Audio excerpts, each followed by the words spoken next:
Recall that to add fractions, we must have the same denominator. The procedure is the same when adding rational expressions. They must have a common denominator, and if we have common denominators, which is the requirement, we simply add the numerators over that common denominator. Because we're working with rational expressions, we also need to be concerned and consider simplifying our answer to the lowest term.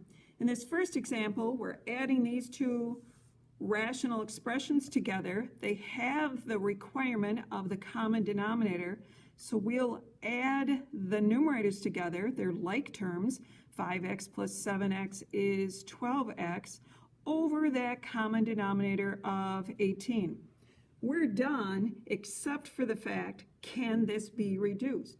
If we look at the integer portion of this rational expression, we have a common factor of, if you keep working, there's a 2 and a 3 for a combined 6.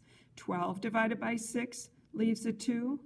18 divided by 6 leaves a 3. So our simplified result is 2x over 3. In this next problem, to add rational expressions together, we have to have common denominator. We do.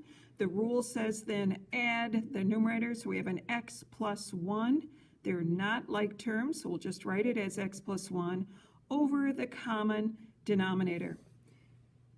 Always with rational expressions, we need to consider whether it can be simplified. And when you have a squared term, you should consider that this is possible to be factored. We have two terms. We have a difference of squares. So in the numerator, nothing happens with that. But in the denominator, it factors into a difference of squares, square root of the first term minus square root of the second term, and the same square root of the first with a plus square root of the second term. Now looking, we do have a common factor in the numerator and the denominator. We have the binomial x plus 1 over itself as a factor, which is equal to 1, leaving the final simplification for this addition of 1 over x minus 1.